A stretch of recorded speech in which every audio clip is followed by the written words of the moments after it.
شکریہ جی. بس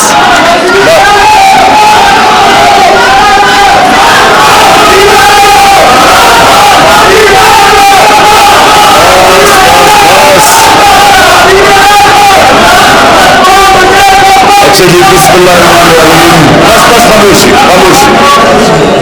بسم اللہ الرحمن الرحیم. ایاک نعبد و ایاک نستعین. میں سب سے پہلے شاہ محمود قریشی، شیرین مزاری اور شوکت ترین، میں آپ کا شکریہ ادا کرتا ہوں جو آپ نے 3 سبجیکٹس کے اوپر بات کی. معیشت کے اوپر، ہیومن رائٹس اور ٹیررزم شیرین نے جو بات کی، اور شاہ محمود نے فارن پالیسی پہ. میں بیسکلی آپ اس ساری چیز کو سم اپ کرتا ہوں آپ کے سامنے. لیکن سب سے پہلے تو جو ایک ملک کا نظریہ ہوتا ہے کہ ایک ملک کیوں بنتا ہے، پاکستان کیوں بنا، وہ ایک نظریے کے تحت بنا تھا. اور جو نظریہ ہوتا ہے وہ ایک ملک کا روڈ میپ ہوتا ہے. آپ کا جو فاؤنڈنگ فادرز پاکستان کے جنہوں نے ایک آبجیکٹو، پلیز خاموشی تھوڑی، جو آبجیکٹو ریزولوشن پاس کی تھی، وہ بیسکلی ایک بڑی ڈسکشن کے بعد ایک روڈ میپ آیا تھا کہ پاکستان کیوں بنا ہے. تو یہ بڑا امپورٹنٹ ہے اگر ہم ان چیزوں، ان سبجیکٹس، اور یہ تینوں سبجیکٹس کنیکٹڈ ہیں، یہ جڑے ہوئے ہیں ایک دوسرے کے ساتھ، اور یہ جڑے ہوئے ہیں پاکستان کے نظریے کے ساتھ. نظریہ پاکستان کا یہ تھا، پاکستان ایک اسلامی فلاحی ریاست بنے گی. بڑا کلیئر نظریہ تھا. اور وہ ریاست بیس کس پہ تھی؟ اگر آپ علامہ اقبال کا سارا جو کوشش تھی مسلمانوں کو جگانے کے لیے غلامی سے، تو وہ ساری ریفرنس پوائنٹ ان کا تھا مدینہ کی ریاست پہ. کیونکہ وہ ابھی بھی مسلمان سمجھتے ہیں کہ وہ گولڈن پیریڈ تھا مسلمانوں کا، جدھر جو پرنسپلز نبی صلی اللہ علیہ وسلم نے بیس کیے تھے، ان پرنسپلز کے بیسس پہ وہ قوم جس کی کوئی حیثیت نہیں تھی، اس نے دنیا کی امامت کی. اور یہ ہسٹوریکل فیکٹ ہے. یعنی یہ ایک ایسی چیز ہے جو آپ کہانیاں نہیں کہہ سکتے، متس نہیں کہہ سکتے، جس میں گریک میتھولوجی ہے، متس ہے. لیکن یہ ہسٹوریکل فیکٹ ہے کہ 622 اور 632 کے بیچ میں دنیا کی تاریخ کا سب سے بڑا انقلاب آ گیا تھا. وہ انفارچونیٹلی ہمارے ملک کے اندر کبھی اس کی ہم نے اپنی یونیورسٹیز میں ڈبیٹ نہیں کی، ہم نے اپنے بچوں کو نہیں بتایا کہ وہ کیا چیز تھی کہ ایک دم ٹرانسفارم ہو گئے انسان. لوگ، ہم جب میں اسکول میں جب ہمیں پڑھایا جاتا تھا تو ہمیں یہ تاثر آتا تھا کہ وہ جنگیں مسلمانوں نے جیتی، اس لیے وہ ایک دنیا کی عظیم قوم بن گئے. تو جو یہ 10 سالوں کے اندر صرف 12 سے 1400 ٹوٹل، 1200 سے 1400 ٹوٹل جو کیجولٹیز تھی دونوں طرف، یہ ٹوٹل یہ تھی 10 سالوں میں، جبکہ وہ سارا عرب ان کے نیچے آ گیا تھا. تو وہ فکری انقلاب تھا. It was a revolution of the minds. انسان چینج ہو گئے تھے. اور اس کے اوپر کبھی اس ملک میں، مجھے تو، میں سب سے مہنگے اسکول میں پڑھا ہوں، میں اور شاہ جی، ہمیں تو کبھی کسی نے نہیں سمجھایا اس انقلاب کا، بلکہ ابھی بھی لوگوں کو نہیں پتا. جو وہ انقلاب، علامہ اقبال بار بار کیوں کہتے تھے، علامہ اقبال کی آپ ساری شاعری دیکھ لیں، خودداری، خودی، وہ جگا رہے تھے لوگوں کو. کیونکہ جو غلام ہے، یہ یاد رکھے، غلام کی کبھی پرواز اوپر نہیں ہوتی. غلام تو اچھا غلام بن جاتا ہے. کبھی غلام وہ اپنا، جو اللہ نے ہم سب کو جب اپنی سب سے بڑی مخلوق بنایا، سب سے عظیم اشرف المخلوقات، تو انہوں نے جب شیطان نہیں جھکا تو اس کو کہا گیا کہ تمہیں نہیں پتا میں نے اس میں کتنا پوٹینشل، کتنی پاور دی ہے انسان میں. تو ہم سب میں وہ پاور ہے. لیکن وہ پاور ہم تب ڈسکور کرتے ہیں جب ہم اپنی غلامی کی زنجیریں توڑتے ہیں. ایک صرف آزاد انسان کی پرواز اوپر ہوتی ہے. تو میں جب یونیورسٹی گیا انگلینڈ میں اور میں نے ان کا سسٹم دیکھا اور پھر میں بڑی دیر پروفیشنل کرکٹ کھیلتا تھا. آدھا سال میرا کوئی 15-20 سال ادھر ہوتے تھے, آدھا میں پاکستان دیکھتا تھا. تو میں کانٹراسٹ کر سکتا تھا. مجھے بڑا موقع مل گیا دو معاشروں کو موازنہ کرنا. ڈفرینسز کیا ہے ہمارے, کیا ان کی طاقت ہے, کیا ہماری طاقت ہے, کیا ان کی کمزوریاں ہیں, ہماری کمزوریاں کیا ہے. یہ مجھے بڑا زبردست, آدھا مہینہ آدھا سال ادھر گزارتا تھا, آدھا سال پاکستان گزارتا تھا. تو مجھے دونوں جو سوسائٹیز تھی ان کو میں نے بڑی اندر سے دیکھا. اور میں شاید وہ پاکستانی تھا جس کو ایک برطانیہ کے انگلش اسٹیبلشمنٹ نے اپنایا, تو میں نے اندر سے ان کو دیکھا. تو دیکھیں, جو چیز ایک اگر معاشرے میں اوپر جانا ہے, اس کی پرواز اوپر جانی ہے, تو آزادی کے بغیر معاشرہ اوپر نہیں جا سکتا. اب وہ کیا چیزیں جو اب, اور اسی دوران میں نے پھر اسٹڈی کیا اپنی تاریخ. اسی دوران یہاں سے جب گیا نہیں مجھے پتا تھا, آہستہ آہستہ میں نے اپنا سارا اپنی تاریخ, اپنی دین, اس کو اسٹڈی کیا. تو میں نے ریئلائز کیا کہ جو اللہ کیوں ہمیں حکم دیتا ہے کہ ان کے راستے پہ چلو, ہماری بہتری کے لیے, کیونکہ وہ دنیا کی تاریخ کا سب سے سکسیسفل ماڈل تھا. کبھی بھی نہیں ہوا کہ اتنے تھوڑے وقت میں دو سپر پاورز گھٹنے ٹیک جائے ان لوگوں کی جن کی حیثیت ہی کوئی نہیں تھی, کوئی ٹیکنالوجیکل ایڈوانس نہیں تھا. مثلا منگولین, چنگیز خان کے منگولین بھی دنیا پہ چھا گئے تھے, لیکن ان کے پاس انہوں نے زبردست ایک وار مشین ڈیولپ کی تھی, ٹیکنالوجی تھی ان کی کمان تھی جو زیادہ دور مارتی تھی, اس کی وجہ سے وہ گئے تھے. یہاں تو ایک کتاب بھی ہے دی عرب کانکویسٹ, وہ لکھتی ہے کہ یہ جب یہ نبی صلی اللہ علیہ وسلم دنیا کے پردہ کرنے کے بعد 30 سال میں وہ ساری دنیا پہ چھا گئے. کوئی نئی ٹیکنالوجی نہیں تھی. جو جنگیں ہوتی تھی ان کے نمبر بھی کم ہوتے تھے, دوسرے زیادہ ہوتے تھے. اور وہ کیونکہ ایک انگریز لکھ رہا ہے, وہ فینومنا اسٹڈی کر رہا تھا کہ کیا چیز تھی, کہ کیا ان کی موٹیویشن تھی. تو مجھے جو افسوس ہوتا ہے کہ ہم نے کبھی اس چیز کو اپنے بچوں کو بتایا ہی نہیں. میں نے رحمت اللہ عالمین اتھارٹی بنائی اسکالرس کی, تاکہ کریکولم ڈیولپ کرے ہمارے اسکول کے بچوں کے لیے, تاکہ بچے یہ سمجھے فنومنا. ہم اپنے بچوں کو بتائیں, کیونکہ آج یاد رکھیں, آج جو موبائل فون کی وجہ سے جو آج ہمارے بچوں کو مشکلات اور کنفیوژن کا سامنا کرنا پڑا ہے, جس طرح کا مٹیریل موبائل فون پہ اب ہے, اگر آپ اپنے بچوں کو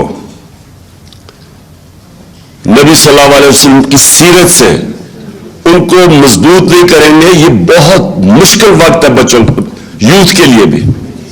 تو اس لیے میں نے یہ اتھارٹی بنائی کہ یہ ڈبیٹ ہوگی یونیورسٹیز میں, ہمارے اسکالرشپ اس کو اسٹڈی کریں گے اس فنامنا کو. اور یہ اس حکومت آ کے وہ بند کر دی اتھارٹی. یہی اگر یہ فنامنا اگر امیجن کرے ویسٹرن سیولائزیشن میں ہوا ہوتا تو ابھی پتہ نہیں کتنی فلمیں بن رہی ہوتی, کیا ہوتا, کتابیں لکھی جا رہی ہوتی, ان کے ہالی ووڈ کے اندر بتایا. کیونکہ کبھی بھی اتنے تھوڑے وقت پہ اتنے عظیم لوگ ہی نہیں آئے. یہ بھی ہسٹوریکل فیکٹ ہے. جو نبی کے ارد گرد تھا وہ ایک عظیم انسان بن گیا. حضرت بلال جو غلام تھے انہوں نے 2 جنگوں کے اندر قیادت کی. انسانوں کو بدل دیا. میرا پوائنٹ سارا یہ ہے. اور انسان بدلتا ہے ذہن کے اندر جب آپ اس کو آزاد کرتے ہیں, اس کو بڑا ضروری تعلیم دیتے ہیں, صحیح تعلیم دیتے ہیں. تعلیم بھی ہر کوئی تعلیم آزاد نہیں کرتی. اور تعلیم اور پھر انصاف. مدینہ کی ریاست کی بنیاد عدل اور انصاف تھی. کیونکہ جو ابھی شیر نے بڑی بات کی کہ جو جسٹس ہے, جو انصاف ہے, وہ انسان کو حقوق دیتا ہے اور انسان کے جو ہیومن رائٹس ہیں وہ انسانوں کو آزاد کر دیتا ہے. اور میں نے کیسے دیکھا, کیونکہ میں تو یہاں جب گیا تو یہاں ایوب خان کی ڈکٹیٹرشپ تھی, تو ادھر جب میں نے دیکھا کہ اسٹوڈنٹس, یونیورسٹی اسٹوڈنٹس, ان سب کو اپنے رائٹس کا پتہ تھا.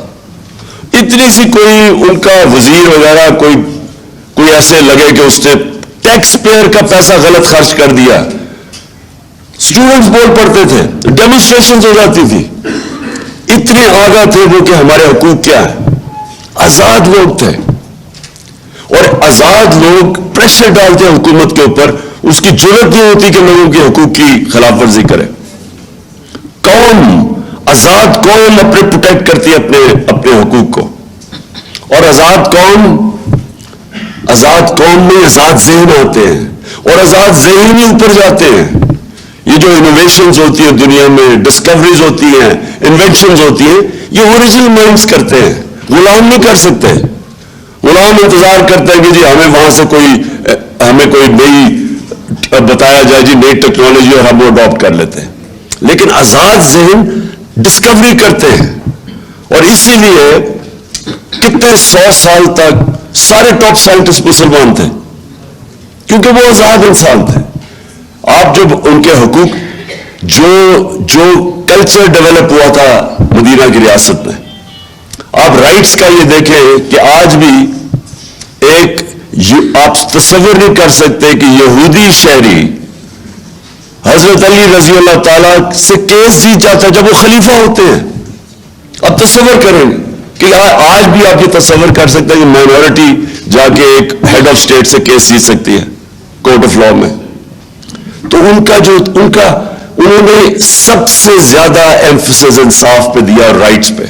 عورتوں کو لبریٹ کیا, جو پہلی دفعہ عورتیں جو اصل لبریشن رائٹس دی ان کو, انہیریٹنس, پراپرٹی رائٹس. آج بھی پاکستان کے اندر 80% عورتوں کو بیچاریوں کو پراپرٹی رائٹس نہیں ملتے, حالانکہ ہم نے قانون پاس کیا کہ انفورس کرنے کے لیے پراپرٹی رائٹس, لیکن وہ تب دے دیے تھے.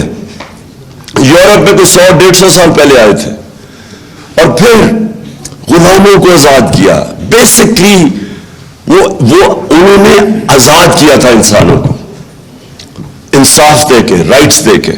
اور سیکنڈلی فلاحی ریاست, جو بھی شیرین بات کر رہی تھی, دیکھیں ویلفیئر اسٹیٹ کا کانسیپٹ پہلی دفعہ مدینہ کی ریاست میں آیا تھا. اور آج مجھے تکلیف ہوتی ہے, اور میں انگلینڈ میں نے پہلی دفعہ اپنی زندگی میں ایک ویلفیئر اسٹیٹ دیکھی. پہلی دفعہ ہم نے دیکھا کہ ایک آدمی, غریب آدمی ہے, اس کو مفت تعلیم مل رہی ہے, کوالٹی, اس کے بچے کو عدالت میں جاتا ہے تو لیگل ایڈ مل رہی ہے, اس کو بے روزگار ہوتا ہے تو اس کو ان امپلائمنٹ بینیفٹس مل رہے ہیں, پیسے مل رہے ہیں جب تک روزگار نہیں ملتا. ہسپتالوں میں جاتا ہے تو اس کو مفت علاج ملتا ہے. یہ میں نے پہلی دفعہ برطانیہ میں دیکھا تھا. تب سے میں نے فیصلہ کیا کہ ہمیں اللہ نے کبھی موقع دیا تو یہ تو ہماری مشن سٹیٹمنٹ ہے, اسلامی فلاحی ریاست, یہ تو پاکستان کی مشن سٹیٹمنٹ ہے.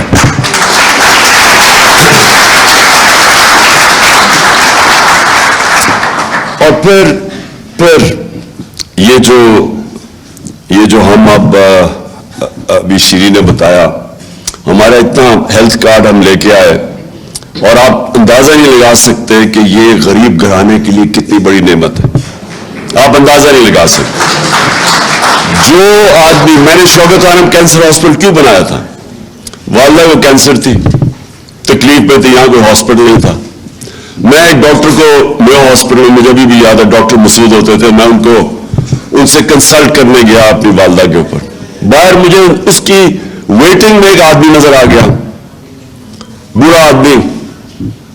وہ جا کے اس سے وہاں پوچھ رہا تھا کہ اس کا دوائی مانگ رہا تھا, کوئی اس کے جو کمپاؤنڈر جو بھی ہوتا ہے اس کے پاس کہہ رہا تھا کہ ایک طرف پرچی پکڑی ہوئی, ایک طرف دوائیں پکڑی ہوئی. کہتا میں نے ساری دوائیں لے لی ہیں. اس نے کہا نہیں, آپ نے نہیں لی, آپ نے بھی یہ بھی لینی ہے. تو اس کی میں نے شکل دیکھی, بوڑھا آدمی. تو جب وہ گیا, میں نے اسے پوچھا کیا ہوا اس نے کہا یہ سارا دن مزدوری کرتا ہے اور ساری رات اپنے بھائی کے ساتھ بیٹھتا ہے جو کینسر سے مر رہا ہے. تب میں نے فیصلہ کیا کہ ہمارے جیسے لوگوں کو اتنی تکلیف، امیجن کریں بیچارے غریبوں کے اوپر کیا گزرتی ہے.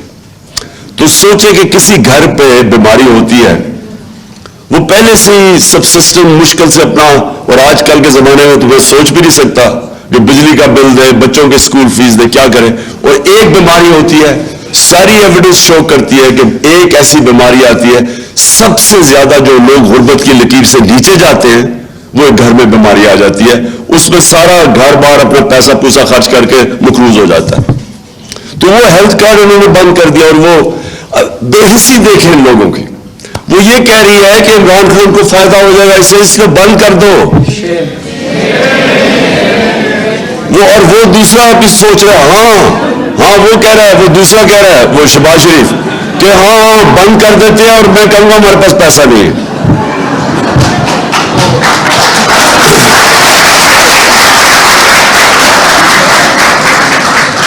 اچھا جی، دوسری چیز اکانومی. میں صرف اکانومی جو ہے نا جی، وہ کنیکٹڈ ہے فارن پالیسی کے ساتھ. میں سمجھتا ہوں یہ دونوں ساتھ کنیکٹڈ ہے. ہم نے فنڈامنٹل مسٹیک کیا کی؟ ہم نے یہ کیا، چلے ہم شروع میں ہمارے بڑے برے حالات تھے، جب پاکستان بنا تو یہاں کچھ بھی نہیں تھا، فیکٹری ساری ہندوستان میں رہ گئی تھی. ہمارے بڑے بتاتے ہیں کہ بڑے مشکل وقت تھا ہمارے لیے. پتہ نہیں 40 لاکھ ریفیوجیز تھے یا کتنے ریفیوجیز آئے ہوئے تھے، یا ملک کے پاس سٹرکچر نہیں تھا. بڑا لوگوں کا جذبہ بھی ہمیں بتاتے ہیں کس طرح لوگوں نے کام کیا، مدد کی، کیسے ملک کو اٹھایا. لیکن ہندوستان سے خطرہ تھا، تو اس لیے ہم سیٹوں اور سینٹوں میں چلے گئے. امریکہ کے جو 2 بلاکس تھے کولڈ وار میں، ادھر چلے گئے. چلے ٹھیک ہے، یہ ایکسپٹ کر لیں کہ وہ ہم گئے، ہمیں ضرورت تھی، ہمارے پاس ہمارا 7 گنا بڑا نیبر تھا، اور وہ ہمیں خطرہ تھا اپنی ایگزسٹنس کا. اور پھر پاکستان نے ترقی بھی بڑی کی. 60s میں پرابلی پاکستان کا وہ واقعی ڈیکیڈ آف پروگریس تھا. بڑا ہماری بیوروکریسی انٹرنیشنل سٹینڈرڈ کی تھی. ہماری جو سول سروس تھی آؤٹ اسٹینڈنگ تھی تب. اور سول سروس اور اس نے اور جو اچیومنٹس ہیں ہماری آؤٹ اسٹینڈنگ، بلکہ یہ سارے علاقے کے اندر پاکستان کو مثال بنایا جاتا تھا 60s میں، جو ملک سب سے بہتر ڈیولپ کر رہا ہے. لیکن اس کے بعد کیا ہوا؟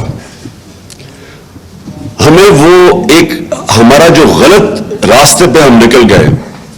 ہم نے بجائے یہ سوچنے کے کہ ہم اپنے آپ کو انڈسٹریلائز کریں گے، جو 60s میں ہو رہا تھا، نیشنلائزیشن آ گئی 70s میں، انڈسٹریلائزیشن چوک ہو گئی. ہمارے بینکرز بڑی کوالٹی کے تھے. BCCI بن گیا جب انڈسٹریلائز کیا، اور BCS دنیا میں کوالٹی کا بینک بن گیا. تو ہمارا ملک اس وقت اوپر جا رہا تھا. غلط طرف چلے گئے، ویلتھ کریشن ختم کر دی نیشنلائزیشن سے. اور اس کے بعد جو 80s میں ہم نے یہ سوچا کہ ہم اگر کسی اور کی جنگ یا ان میں شامل ہو جائیں تو اس سے ہمیں ڈالرز ملیں گے. یہ جو ہم ایڈ کے اوپر ڈپینڈنٹ ہوئے، اس نے سب سے بڑا ظلم کیا، کیونکہ یہ دونوں کنیکٹڈ ہے. فورن پالیسی کے اندر بھی آزادی جانی شروع ہوگی جب ایڈ کے اوپر آپ ڈپینڈنٹ ہو جائے، اور جو ہم نے اپنے پیر پہ کھڑا ہونا تھا ہم ہوئے نہیں.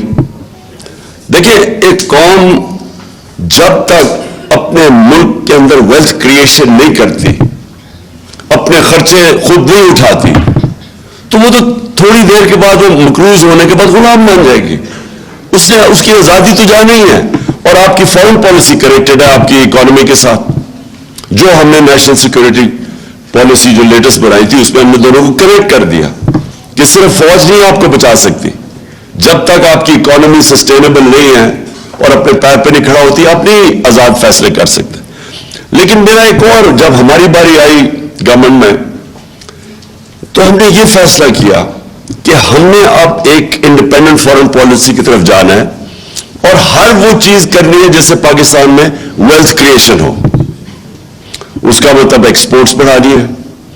اور یہ ابھی جو شوکت علی نے بتایا کہ یہ جو وزٹ آیا ہے لندن سے، اس نے 5 سال کے اندر ایکسپورٹس تو بڑھی نہیں. تو یہ اس کی کیا قابلیت تھی کہ اگر ملک کے اندر آپ نے اپنی آمدنی نہیں بڑھائی. دیکھیں، فائنانس منسٹر کا کیا کام ہوتا ہے؟ اس کا یہی ہوتا ہے نا، بتانے کے لیے اپنی آمدنی بڑھائے اور خرچے پورے کرے. سمپل ٹرمز میں بتائیں نا، یہ کوئی باقی آپ اکنامک ٹرم اور جاگن استعمال کریں گے، لیکن بیسکلی جو آپ سب جانتی ہیں، جنہوں نے خواتین بیٹھی ہیں، جنہوں نے گھر کے خرچے پورے کرنا، ان کو بتاتا ہے کہ یہ ہماری آمدنی ہے، یہ خرچے ہیں، اب آپ نے بیلنس کرنا ہے. تو بیلنس کرنے کے لیے جو آپ کی جب تک ایکسپورٹس نہیں بڑھائیں گے تو پیسہ کدھر سے آنا ہے؟ اور یہ کون مین، یہ جو آدمی ہے کون مین ہے، کیونکہ یہ بہت بڑا فراڈ ہے. اس فراڈ نے آپ یہ سوچیں کہ 5 سال اگر ہماری ایکسپورٹس ہی نہیں بڑھی تو اس کے کمال کیا ہے کہ جو اس کو آپ لے کے آ رہے ہیں. اس نے صرف یہ نہیں کیا ایکسپورٹس نہیں بڑھی، ہماری ایکسپورٹس بھی نہیں بڑھی، اور جو بونانزا آ رہا تھا کہ تیل کی قیمت آدھی تھی، جب ہمیں گورنمنٹ ملی ہے ہمارا کتنا 37%، کتنا ہمارا تیل پہ جاتا ہے خرچہ؟ 37.5% جو ہمارا امپورٹ بل ہے وہ تیل سے ہے. تو جب تیل آدھی قیمت پہ تھا تو ہونا تو چاہیے تھا کہ ہمیں اپنے ریزروز بلڈ کرنے چاہیے تھے، ہمیں اپنی ایکسپورٹ بڑھانی چاہیے تھی. اس نے کیا کیا؟ اس نے روپے کو اوور ویلیو کیا، اور میری تھیوری ہے اس کے اوپر، اوور ویلیو اسی کیا کیونکہ یہاں سے روپے کو ڈالر پہ چینج کر کے باہر بھیج رہے تھے تو زیادہ ڈالر آتے تھے، کیونکہ اس کی کوئی اکنامک سینس تو نہیں ہے. آپ کی انڈسٹری بند ہو رہی ہے، ٹیکسٹائل فیصلہ آباد میں جاؤ تو وہاں ریل اسٹیٹ میں چلے گئے انڈسٹری بند کر کے. تو انڈسٹری کے ایکسپینس پہ، ایکسپورٹس کے ایکسپینس کے اوپر آپ نے روپے آگے نیچے رکھا ہوا ہے. ایکسپورٹس اسے رک گئی، انڈسٹری آپ کی جو ویلتھ کریٹ کرتی ہے وہ رک گئی، بلکہ بند ہونی شروع ہو گئی. تو کیا وجہ ہوگی پیچھے؟ میں سمجھتا ہوں کہ یہ ہے ہی کرپٹ مافیا. ان کی کوشش ہی ہے کہ میکسیمم یہاں سے پیسہ چوری کر کے باہر لے جاؤ. کوئی دنیا میں مثال نہیں ہے کہ سارا ٹبر باہر بیٹھ گیا، جا کے پاکستان میں گورنمنٹ کر کے لوٹنے کے لیے آتے پھر باہر چلے جاتے. اس کی کوئی مثال نہیں ہے. مجھے کوئی بنانا ریپبلک بھی بنائے جدھر اس طرح کا مذاق ہو رہا ہے، اور وہ جیسی ان کی پتہ چلے چوری پکڑنی ہے باہر بھاگ جاتے ہیں. مشرف کے دور میں وہ باہر بھاگ گیا، این آر او لے کے واپس آ گیا، 10 سال چوری کی، پیسہ باہر لیا، جب پکڑے جانے لگا پھر باہر بھاگ گیا، اور اب این آر او لے کے پھر پاکستان آ گیا. مجھے تو حیرت ہوتی ہے کہ ہمارے یہ جو لوگ ملک کے محافظ ہیں، کیا ان کو نہیں نظر آ رہا کہ ملک کے ساتھ کیا ہو رہا ہے؟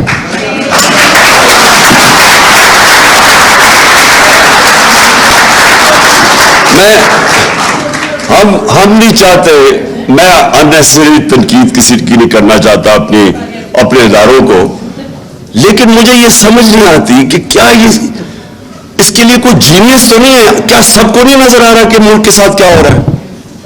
کیا نظر نہیں آ رہا کہ یہ ملک کے ساتھ آپ ان لوگوں کو، جن لوگوں نے اس ملک، ان کے دور، ان دونوں خاندانوں کے دور میں بنگلہ دیش بھی آگے نکل گیا، ہندوستان آگے نکل گیا ہمارے سے.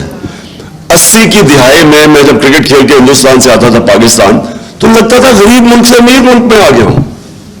ہم ہمیشہ، ڈاکٹر عشرت حسین اپنی کتاب میں لکھتے ہیں کہ 90s تک پاکستان زیادہ تر اکنامک انڈیکیٹر سے ہندوستان سے آگے تھا، اور بنگلہ دیش کی تو کوئی بات ہی نہیں کرتا تھا. بنگلہ دیش بھی آگے نکل گیا جب سے یہ دو آئے ہیں. یہ اربوں پتی بن گئے، ملک کو مقروض کر گئے. اور کون سی مائنڈ ہے جو ان لوگوں کو واپس مسلط کر رہا ہمارے پہ؟ یہ پاکستان کے خیر خواہ نہیں ہے جو بھی کر رہے ہیں، جو بھی یہ کر رہے ہیں. میں آپ کو بتاؤں کہ اس سے بڑی ملک کے خلاف غداری نہیں ہو سکتی.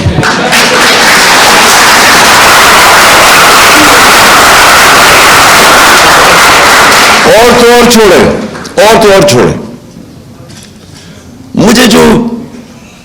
مجھے سمجھ نہیں آتی کہ کیا ہم ریئلائز نہیں کر رہے کہ ہم اپنے ملک کو، معاشی نقصان تو ایک طرف ہے، ہم اس ملک کی اخلاقیات کس طرح تباہ کر رہے ہیں.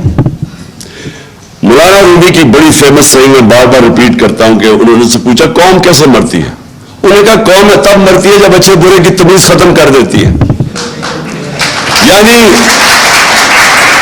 ایک قوم کا جو ایک ملک کولیپس تب کرتا ہے، اکنامک کولیپس بعد میں ہوتا ہے، پہلے مورلی کولیپس کر جاتی ہے جب آپ ایک ملک میں نامور ڈاکوؤں کو سب کے سامنے تماشا دیکھ رہے ہیں کہ ان کو آپ رجیم چینج کے اوپر بھی آنے دیتے ہیں. اس کے بعد وہ آ کے اپنے 1100 ارب روپے کے کیسز معاف کروا رہے ہیں.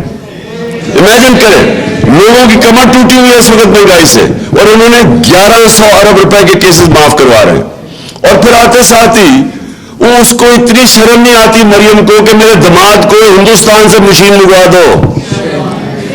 اور پھر اس کی ایک منٹ بس, اور پھر یہ بھی نہیں شرم آتی کہ اس کی ہاؤسنگ سوسائٹی کوئی بن رہی ہے تو اس میں اس کے اندر جو گریڈ اسٹیشن ہے وہ کوئی 60-70 کروڑ روپے کا ہوتا ہے, وہ قوم پہ ڈال دو. شہباز کہتا ہاں وہ ہم نے کروا دیا, یعنی عوام اس کے پیسے دے گی.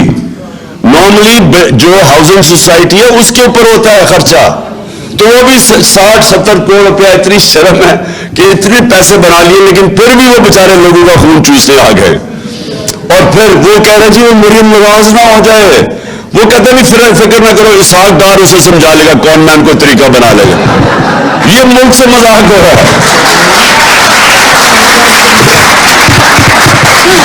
اچھا سو میں فارن پالیسی کی آپ سے بات کروں کہ یہ دیکھیں کہ یہ شوکت نے جو آپ کو سلائیڈز دکھائی, اس میں کیا نظر آیا.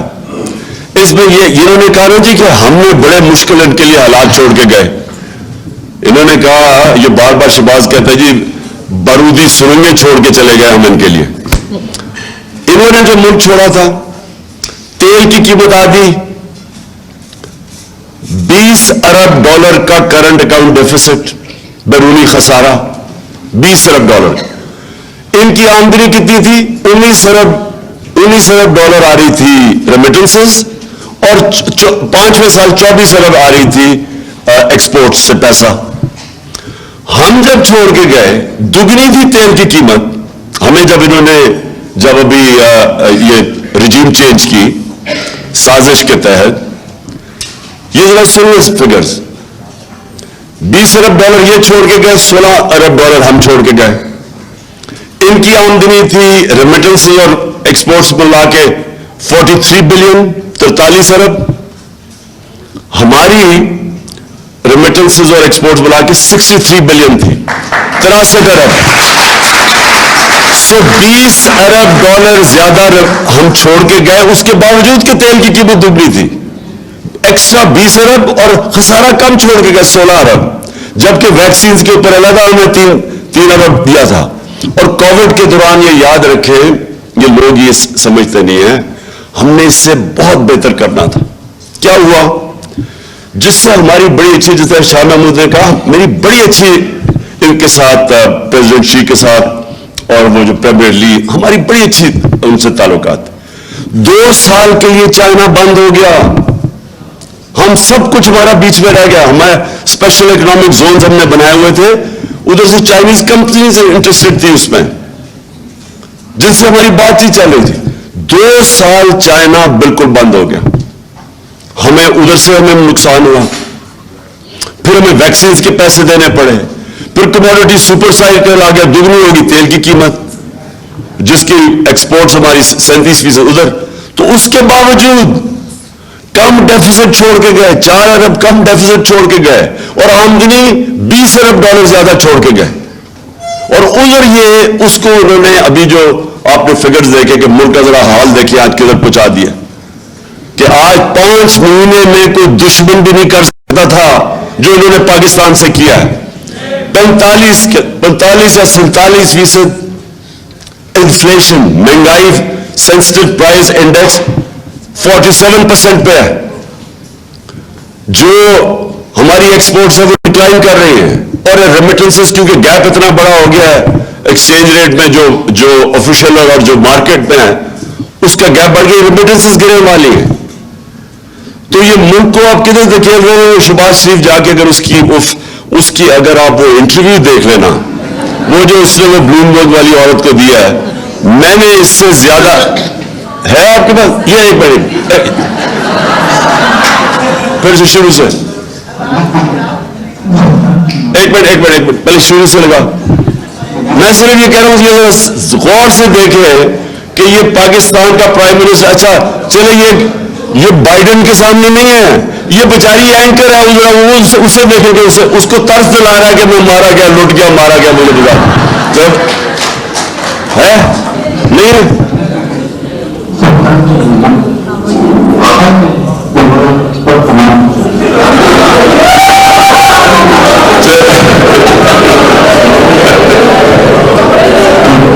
اچھا بند کرو، شکل ہی کافی ہے.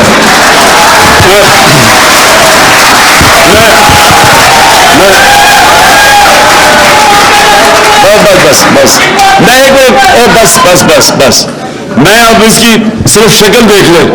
مارے گئے، ہم لٹ گئے، خدا کے واسطے ہماری مدد کرو، پیسے دے دو نہیں تو پاکستانی تباہ ہو جائے گا، ہمارا ملک بگڑ جائے گا. لٹرلی اس نے اس بیچارے، وہ اینکر ہے، وہ جو بائیڈن نہیں بیٹھا ہوا ہے جس سے کہہ کے جی ہمیں پیسے دے دو، وہ اینکر بیچاری گھبرائی ہوئی بیٹھی، کہتا اپنی چینل سے لوگوں کو بتاؤ کہ ہمارا کتنا برا حالات ہے. اچھا جی آخر میں آپ کو فارن پالیسی کا یہ کہنا چاہتا ہوں. دیکھیں جب یہ قوم ارادہ کرتی ہے، یہ قوم جب ارادہ کر لیتی ہے کہ ہم نے اپنے پیر پہ کھڑا ہونا ہے. آپ 22 کروڑ پاکستانی ہیں، میں آپ کو یقین دلاتا ہوں کہ یہ قوم، اللہ نے اتنی نعمتیں دی ہیں. ہم ایک تو چائنا سے ہم بڑا نقصان ہوا ہمیں وہ 2 سال جو چائنا بند ہو گیا، ہم انویسٹمنٹ نہیں آ سکی، نہیں تو ہمیں کرنٹ اکاؤنٹ بھی نہیں ہونا تھا کیونکہ ہمارے پاس انویسٹمنٹ آ جانی تھی کہ کرنٹ اکاؤنٹ نہیں ہونا. دوسرا آپ کو پتا ہے کہ ہم نے جا کے لابی کیا، کانڈے ناسٹ جو ایک ٹاپ انٹرنیشنل میگزین ہے، اس نے کہا پاکستان از دا نیکسٹ ہالیڈے ڈیسٹینیشن، کہ وہ ملک جس کے پاس سب سے زیادہ جو چھپی ہوئی ہے، ہڈن پیراڈائز ہے پاکستان ٹورزم کے لیے. انفارچونیٹلی 2 سال کووڈ کی وجہ سے ٹورزم ساری دنیا میں ختم ہو گئی. کہنے کا مقصد یہ ہے کہ ہمارے ملک میں اللہ نے ہر کچھ دیا ہے، لیکن جب تک ایک قوم یہ نہ فیصلہ کرے کہ ہم نے اپنے پیر پہ کھڑا ہونا ہے، اس کو اپنی طاقت کا ہی نہیں پتہ چل سکتا. آج آپ ایکسپیریمنٹ کر لیں، 1 منٹ، آپ ایک ایکسپیریمنٹ کر لیں. اللہ نے انسان کو بنایا ایسے، جب اس نے کہا کہ سب سے عظیم مخلوق ہے میری، تو اس کی کئی کنڈیشنز ہیں ادھر پہنچنے کے لیے. ایک چیز اس نے کہ انسان اس نے بنایا ایسا ہے کہ اگر آج میں سوٹی پکڑ کے چلنا شروع کر دوں میری ٹانگیں کمزور ہو جائیں گی. میں اگر اب بستر میں لیٹ جاؤں میں سارا میرا جسم بھی کمزور ہو جائے گا. یہ اللہ نے بنایا. آپ ریزسٹنس دیں گے، آپ بھاری ویٹ اٹھائیں گے، آپ تکڑے ہو جائیں گے. سب سے بڑا پاور ہاؤس آپ کا ذہن ہے. جب ایک انسان فیصلہ کر لیتا ہے نا کہ میں نے یہ کرنا ہے، دنیا کی تاریخ جو لوگوں نے بڑے بڑے کام کیے وہ پہلے مینٹلی فیصلہ کرتے ہیں، پھر وہ ایک ہی پلان بناتے ہیں، پلان اے، کوئی ان کا پلان بی نہیں ہوتا. میں ادھر تک پہنچنا ہے چاہے میری جان چلی جائے. اس میں اللہ نے ہمیں اتنی طاقت دی ہے کہ وہ خود ہی انسان کی طاقت نکلی ہے، اس کو اپنی طاقت ڈسکور کرتا ہے. جب ایک قوم یہ فیصلہ کرے، اور جی دیکھیں عمران خان نے وہ دیکھیں کیا کہہ دیا، وہ روس چلا گیا جی، امریکہ ناراض ہو گیا. اچھا جی اس نے نریندر موڈی کو کہہ دیا کہ وہ ہٹلر سے انسپائرڈ ہے، دیکھیں انڈیا کو ناراض کر دیا. وہ کشمیریوں کے لیے کھڑا ہو گیا، دیکھیں جی وہ کیا کر دیا. یہ کیا کہتے پھر رہے وہ جو ہمیں آئسولیٹ کر دیا. ان کا مطلب یہ ہے کہ آئسولیٹ نہ کیسے ہوتا ہے، ان کے جوتے پالش کرنے شروع کر دو، ان کے پیروں میں گر جاؤ. ان کا مطلب یہ ہے کہ لوگ اس کو اچھی فورن پالیسی کہتے ہیں. یہ فورن پالیسی تو آپ 50 سال سے کر رہے ہیں، تو اب تک تو پاکستان کو سپر پاور بن جانا چاہیے تھا لوگوں کی جوتے پالش کر کے. کیا کیا ہم نے نہیں کیا اس ملک میں؟ مجھے یہ بتائیں، کبھی سنا کسی قوم نے جا کے اپنے کسی اور کی جنگ میں 80,000 اپنے لوگ قربان کر دیے؟ کوئی دنیا میں اس کی مثال ہے؟ یہ ان کے 3,000 سے کم لوگ مرتے ہیں، آپ کے 80,000 لوگ مر جاتے ہیں، اور کوئی شکریہ تک نہیں کرتا اس کے، بلکہ ہمیں ذمہ دار ٹھہرا دیتا ہے جو افغانستان میں ان کا فیلئر ہوا. اور میں جب یہ کہتا ہوں کہ پاکستان نے جو تمہارے لیے قربانیاں دی ہیں، وہ ہمیں ذمہ دار ٹھہرا رہے تھے کہ جی دیکھیں طالبان کو پاکستان بیک کر لیے تھے اس لیے وہ ہار گئے. مجھے آگے سے کہہ رہے جی یہ نہ کہو امریکی ناراض ہو جائیں گے. میں صرف آپ کو یہ چیزیں اس لیے بتا رہا ہوں کہ اگر اس طرح کی ہم اپنے آپ کو ذلیل کر کے سمجھتے ہیں کہ پاکستان کوئی پیر پہ کھڑا ہو جائے گا, غلط فہمی میں نہ رہے. ہم نے ایمل کانسی کو پکڑا دیا, اس کے وکیل نے جا کے وہاں عدالت میں کہا جی جب انہوں نے اس جج نے پوچھا کہ یہ تو قانونی کارروائی نہیں ہوئی, اس کو اب ڈٹ کر کے لے گئے تو کیسے ہو گیا یہ؟ اس نے آگے سے کہا جی پاکستانی اپنی والدہ بھی بیچ دیں پیسے کے پیچھے, ڈالروں کے پیچھے. تو ہماری وجہ سے ہم نے ذلت کمائی, ہم نے اپنے آپ کو ذلیل کیا. اس کو دوسرے کو ایک رمزی یوسف اس کو پکڑا دیا, ریمنڈ ڈیوس نے دن دہاڑے آ کے 2 پاکستانیوں کو قتل کر دیا, وہ چپ کر کے اس کو واپس بھیج دیا. کسی نے نہیں دیکھا کہ آپ امریکہ میں کر کے دکھائیں نا کسی اور جگہ پہ. پھر 400 ڈرون اٹیک کر دیے. کبھی ہوا ہی نہیں کہ دنیا کی تاریخ میں کہ آپ ان کے لیے جنگ لڑیں وہ آپ کے اوپر ڈرون اٹیک کر رہے ہیں. اس کی کوئی مثال نہیں ہے. اور جو فیصلہ کرے, جس کو جو مارے کہیں جی یہ دہشت گرد ہے, کوئی ہم تحقیق کریں ڈر کے مارے کہ جی وہ ناراض نہ ہو جائے. اور اس سے اگر ہم نے یہ جوتے پالش کیے اتنی شیملیسلی اپنے آپ کو ذلیل کر کے, کیا اس سے کوئی فائدہ ہوا پاکستان کو؟ آج گرے ہوئے پیروں میں, آج جا کے نیو یارک میں بیکاریوں کی طرح بھیک مانگ رہے کہ جی ہمیں کوئی بچا لے, فلڈ آ گیا جی یہ آ گیا, کسی طرح کوئی پیسہ دے دے. اس طرح کبھی قوم نہیں بنتی, کبھی آج تک دنیا کی تاریخ میں قوم نہیں بنی. میں بار بار مدینہ کی ریاست کی اس لیے مثال دیتا ہوں, وہ پہلے دن مدینہ کی ریاست ہی بن گئی تھی, انہوں نے جدوجہد کی تھی, انہوں نے مل کے کمیونٹی میں 2 جنگوں کے اندر, جنگ احد اور خندق کے اندر, تو امہ کو خطرہ تھا کہ وہ بچیں گے بھی یا نہیں. فاقے کیے انہوں نے جب انہوں نے سیج کی ہوئی تھی مدینہ کی, نبی صلی اللہ علیہ وسلم نے 2 پتھر پیٹ پہ باندھ کے کام کر رہے تھے, وہاں قربانیاں دے رہے تھے.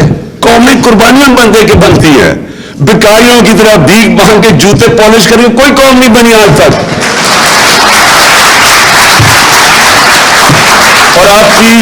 اور آپ کی فورن پالیسی ریفلیکٹ کرتی ہے.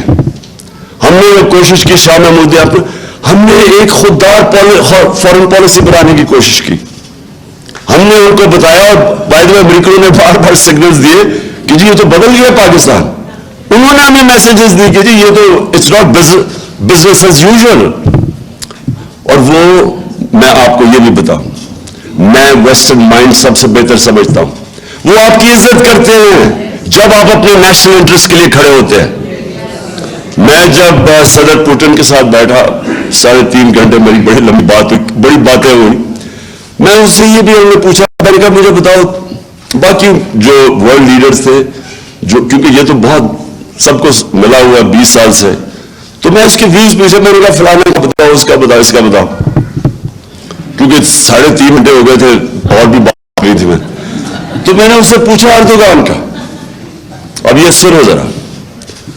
اس نے کہا اردوغان کا کہ دیکھیں یہ کئی دفعہ میں اسے, یہ ہماری پالیسیز میں کلیش ہوتے ہیں, یہ میری پالیسی مانتا نہیں ہے, لیکن میں اس کی عزت کرتا ہوں.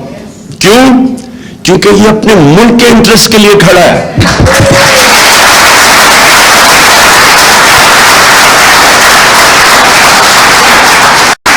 ہماری جو فورن پالیسی ہے, میں آپ کو یقین دلاتا ہوں کہ یہ جس طرح جا کے ابھی چیری بلاسم وہاں سے ہو کے آئی نیو یارک, کوئی آپ کی عزت نہیں کرتا. آپ جتنا مرضی ان کو خوش کرنے کی کوشش کریں, اور ان کے سے اس سے کسی نے ابھی سندھی کسی پولیٹیشین اسٹیٹمنٹ دی, بلاول بھٹو نے پھر پاکستان کو مین سٹریم میں لے آیا. کیا مین سٹریم میں لے آیا؟ مطلب یہ ہے کہ وہ ساروں کو جا کے خوش کر کے آیا کہ جی فکر نہ کریں ہم آپ کے غلام ہیں. اور کیا لے کے آیا ہوگا؟ ایک چیز میں یہ کہہ رہا ہوں کہ کیا کوشش کر رہا. دیکھیں جب آپ اپنے نیشنل انٹرسٹ کے لیے کھڑے ہوتے ہیں, دوسرے سمجھ جاتے ہیں, ان کو پتا ہوتا ہے کہ اپنے نیشنل انٹرسٹ کے لیے کھڑے. اگر ہم روس گئے, امریکہ ناراض ہو گیا, مجھے وہ موقع ہی نہیں ملا کیونکہ انہوں نے آتے ساتھ ہی سازش تو جیسی واپس آیا تو گیم چلا دی تھی انہوں نے. لیکن میں مجھے پتا ہے کہ میں ان کو کنونس کر سکتا تھا، کیونکہ یہ میرا نیشنل انٹرسٹ ہے. میرے لوگ، میں برطانیہ کا مجھے ملا آدمی آ کے، اس نے کہا جی بڑے لوگ ناراض ہیں، بلکہ وہ اینکر نے بھی مجھے کہا کہ بڑے لوگ ناراض ہیں جی، آپ اس وقت چلے گئے جب وہ روس ادھر اٹیک کرنے جا رہا تھا یوکرین میں. میں نے اس سے کہا مجھے 22 کروڑ لوگوں نے الیکٹ کس لیے کیا ہے؟ اس لیے نہیں کہ میں دنیا کی جا کے باتیں کروں گی جو اس نے کیا کر دیا تو فلانا کیا کر دیا. میں نے کہا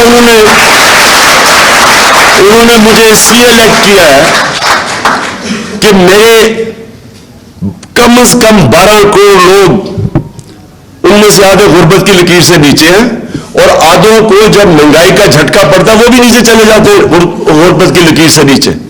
یعنی کہ دگنی آبادی برطانیہ کی، ان کی 6 کروڑ آبادی ہے، ہمارے 12 کروڑ لوگ وہ ہیں کہ جو اگر یہ پرائس شاک پڑے گا تو غربت کی لکیر کے نیچے چلے جائیں گے.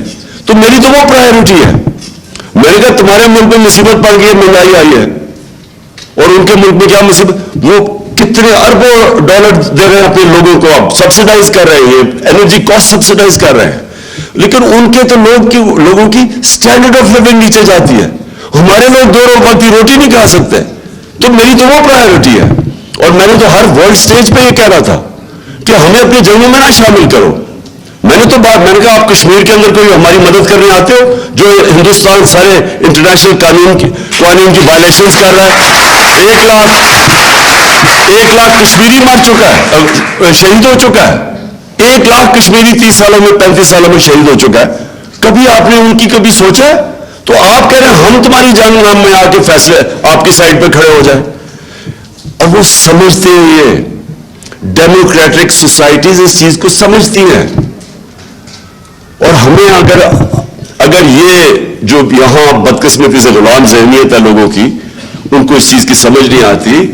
جو لوگوں کی ملکوں کی عزت، پہلے تو اپنے نیشنل انٹرسٹ کے لیے کھڑے ہو، اور سیکنڈلی جب آپ قوم اپنے پیر پہ کھڑی ہو جاتی ہے پھر وہ سب کچھ کر سکتی ہے. 22 کروڑ لوگ ہیں ہمارے لیے، کوئی مشکل، میں آپ کو یقین دلاتا ہوں جتنا پیسہ پاکستانیوں کے پاس ہے کوئی مشکل نہیں ہے، ہم اپنے قرضے واپس کر سکتے ہیں. لیکن قوم بننا سب سے پہلے، اپنے پیر پہ کھڑا ہونا، اس کے بعد خوددار قوم بننا، پہلے اپنی عزت کروانا، پھر دنیا عزت کرے گی. جو قوم اپنی عزت نہیں کرتی کوئی اس کی عزت نہیں کرتا. اور میں آخر میں شیرین ایک ختم کرتا ہوں. دیکھیں یہ جو پاکستان میں ہوا نا، ابھی پاکستان میں، باہر چلے جا رہے ہو، باہر جا کے باتیں کرو. پاکستان میں کیا ہوا؟ ایک فیصلہ ہوا رجیم چینج کا، چلیں جی چینج ہو گیا رجیم.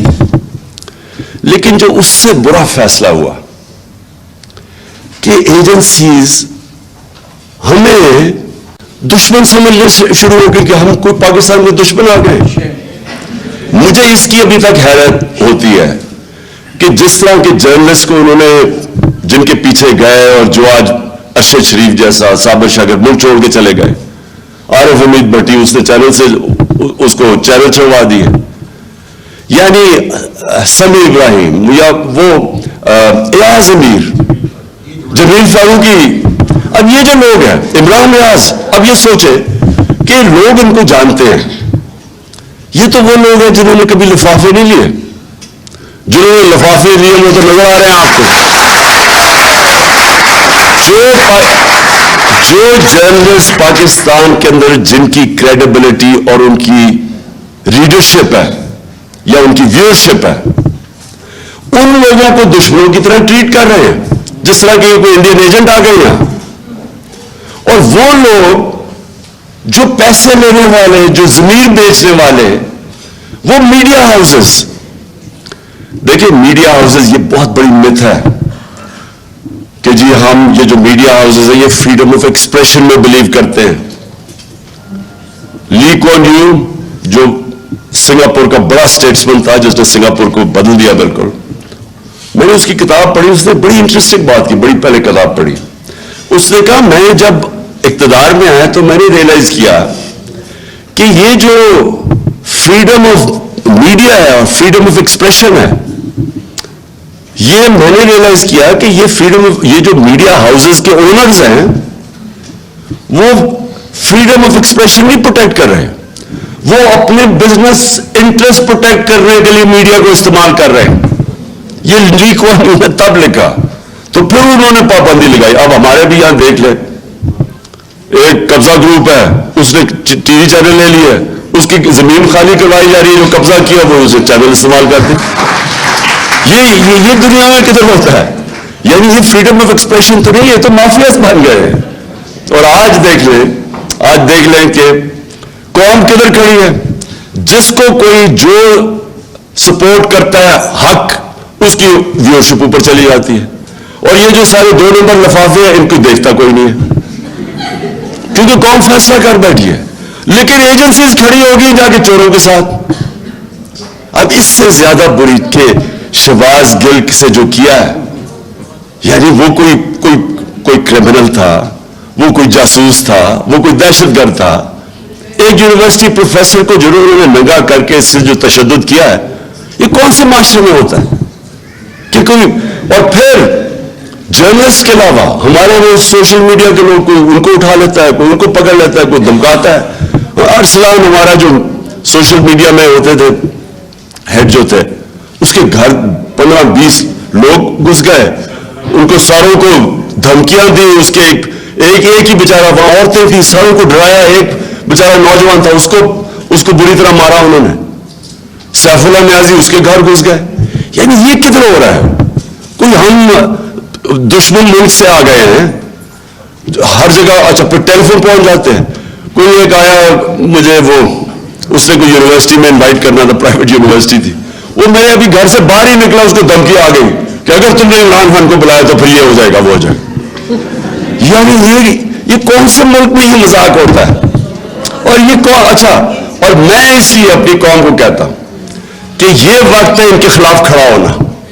یہ جو نامعلوم کال سے آ کے ڈرانا دھمکانا ہے، اس کو واپس ڈرائیں. ان کے اندر کوئی یہ نہیں آپ کے ساتھ کھڑے ہو سکتے.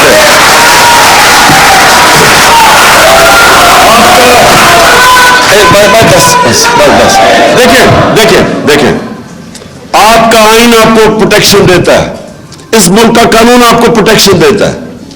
آپ کو پتہ ہونا چاہیے کہ یہ آپ کے فنڈامنٹل رائٹس کی وائلیشن ہے، اور قوم اپنے رائٹس پروٹیکٹ کرتی ہے. میں آپ کو شروع میں بتایا تھا کہ جب میں برطانیہ گیا تو وہ نوجوان ہمارے ساتھ یونیورسٹی والے سب کو اپنے رائٹس کا پتہ تھا. کبھی کسی نے بتی نہیں شام کو جلائی ہوئی اور پولیس والے نے روک دیا رات کو یونیورسٹی میں، تو میں دیکھا وہ ایسے کھڑے ہو کے آگے بولتے تھے کہ واہ. اور آزاد لوگ تھے، آزاد قوم تھی، اس لیے اس کو پتا تھا غلاموں کے رائٹس نہیں ہوتے، اور آپ نے اپنے رائٹس کے لیے قوم نے کھڑا ہونا ہے. یہ نامعلوم نمبر سے جو نانسنس ہے، آپ کو ان کے ساتھ بات کرنی پڑے گی کہ تم ہو کون؟ تم ہمارے ٹیکس کے پیسے کے اوپر تنخواہ پہ چل رہے ہو. رائٹ دیا ہے کہ ایک ملک کے شہری جو ہم ہیں اس قوم کے شہری، ہم ٹیکس دیتے ہیں، ہمارا ڈیموکریٹک رائٹ ہے، میرا آئین رائٹ دیتا مجھے. تم ہو کون؟ ایک تنخواہ دار آدمی مجھے میرے ٹیکس کے پیسے سے کام کر رہا ہے، اس کو پیسے مل رہے ہیں، اور مجھے ہی دھمکیاں دے رہا ہے کہ تم یہ نہ کرو، تم وہ نہ کرو. تم کون ہو؟ آئین مجھے پروٹیکشن دیتا ہے، آپ کا قانون آپ کو پروٹیکشن دیتا ہے. اور یہ میں ساری قوم کو کہنا چاہتا ہوں کہ دیکھیے، قوم تب تک غلام رہے گی جب تک وہ غلامی قبول کر لے گی. جس دن جو علامہ اقبال کی ساری اگر آپ شاعری پڑھیں تو وہ غلاموں کو جگا رہے تھے، خودی کو جگا رہے تھے، خودداری کو جگا رہے تھے. وہ شاہین کہہ رہے تھے کہ شاہین تو جب تک زنجیریں نہیں ٹوٹتی نہیں اوپر نہیں جا سکتا. وہ جو مولانا رومی کہتے ہیں کہ جب اللہ نے تمہیں پر دیے کیوں زمین پہ چونٹیوں کی طرح رینگ رہے ہو؟ جب تک آپ کے پر نہیں ہوں گے، جب تک آپ یہ زنجیریں نہیں توڑیں گے. اور یہ زیادہ تر ذہن میں خوف پہ، وہ جو ڈرا دیا اس نے، میں یہ کر دوں، کچھ نہیں کر سکتا آپ کا کوئی. جب قوم فیصلہ کر لیتی ہے کوئی اس کے سامنے نہیں کھڑا ہوتا. آج آخر میں تو بڑا خوش ہوا ہوں کہ شہباز شریف کے آفس سے پتا چلا کہ جناب اس نے عمران خان اور اعظم خان کا کانورسیشن اس نے ٹیپ آج ریلیز کر دی ہے. پہلے تو آپ کو پتا ہونا چاہیے آفیشیل سیکرٹ ایکٹس کے خلاف ہے. میں سوچ رہا ہوں کہ اس کے اوپر اس چیز میں اس کو عدالت میں لے کے جاؤں, یا وہ 16 ارب کے کیسز جو اس نے 4 آدمی تو مر چکے ہیں نا, مقصود چپراسی بھی مر چکا ہے, 3 اور جو گواہ وہ بھی مار دیے ہیں, ایک وہ جو ڈاکٹر رضوان ہے وہ بھی بیچارہ انویسٹیگیٹر وہ بھی. تو ہمیں تو سمجھ نہیں آتی شروع کدھر سے کریں, ان کے اوپر اتنی کتابیں ان کی چوریوں جرموں پہ. لیکن میں یہ کہتا ہوں کہ چلو اچھا یہ کہ تم نے سائفر کو لے آئے, اب پبلک کر دو سائفر, قوم کے سامنے لے آؤ, قوم کے سامنے لے آؤ کہ ایک امریکی under secretary of state Donald Lu ایک پاکستان کے ایمبیسڈر کو کیا زبان استعمال کر رہا ہے, کس تکبر سے کہہ رہا ہے کہ اگر تم نے اپنے پرائم منسٹر کو عدم اعتماد کی اس میں نہ تم نے اس کو ہٹایا تو پاکستان کے اوپر بڑے کانسیکوینسز ہوں گے, اور اگر تم نے ہٹا کے اس کو چیری بلاسم کو لیا تو معاف کر دیا جائے گا پاکستان کو. یہ سائبر میں یہ لکھا ہوا ہے, چیری بلاسم میں نے خود ایڈ کر دیا, مطلب تو یہی ہے نا اس کا کہ عمران خان کو اٹھا کے تو یہ پہلے سے وہ اچکن سنوا کے بڑی دیر کی انتظار کر رہا تھا یہ. تو یہ میں آج چاہتا ہوں کہ یہ آپ سائفر کو پبلک کے اندر لے آئیں. جو ڈونلڈ لو نے باتیں کی تھی ہمارے اسد مجید کے ساتھ, ہمارے ایمبیسڈر کے ساتھ, وہ ساری قوم کو اب پتہ چلنا چاہیے کہ وہ کس طرح پاکستان کو دیکھتے تھے, کہ ہمیں کس طرح وہ دیکھ رہے ہیں جیسے کہ ہم ان کے کوئی غلام ہیں. میں آخر میں پھر آپ سب کا شکریہ ادا کرتا ہوں. میں پھر سے کہتا ہوں کہ یہ پاکستان کی تاریخ میں ایک فیصلہ کن وقت ہے, یہ فیصلہ کن وقت ہے. میں نے فیصلہ کیا کہ میں نے کبھی ان چوروں کو قبول نہیں کرنا. میں یہ چاہے یہ نااہلی کے اوپر, اچھا ایک اور وہ جتنا گھٹیا چیف الیکشن کمشنر ہے نا, اس سے زیادہ میں نے گھٹیا آدمی نہیں دیکھا. آپ یہ سوچیں کہ یہ حکم لے رہا ہے, کس سے حکم لے رہا ہے؟ بگوڑا, جھوٹا, کرپٹ اور نہیں سزا یافتہ ایک چور سے آرڈر لے رہا ہے کہ جناب کس دن ہمارے وہ ریزگنیشن ایکسپٹ کرنا ہے. جو میں کہتا تھا یہ ثابت ہو گیا کہ یہ ان کا نوکر ہے, یہ شریف خاندان, اور یہ ساری جو اس نے ڈرامے کیے ہیں مجھے نااہل کروانے کے لیے, وہ لندن میں بیٹھا ہوا مفرور ڈاکو اس کے کہنے پہ کر رہا ہے. اس کے اوپر خیر اس کے اوپر تو ہم نے آگے بھی چلنا ہے, کیونکہ اس میں اتنی تو شرم نہیں کہ خود ہی استعفیٰ دے دے اس لیٹسٹ آڈیو لیکس کے بعد, لیکن انشاءاللہ اس کو ہم عدالت میں بھی لے کے جائیں گے. لیکن میں یہ آپ کو سب کہہ دوں قوم کو کہ دیکھیے یہ وہ وقت ہے جو ساری قوم نے فیصلہ کرنا ہے. اب آپ کے سامنے 2 راستے آ گئے ہیں, یا ان چوروں کے نیچے اور ان کے وہ نااہل اور پھٹے ہوئے بچوں کے نیچے باقی زندگی گزارنی ہے, اور یا حقیقی آزادی کے لیے پاکستان کو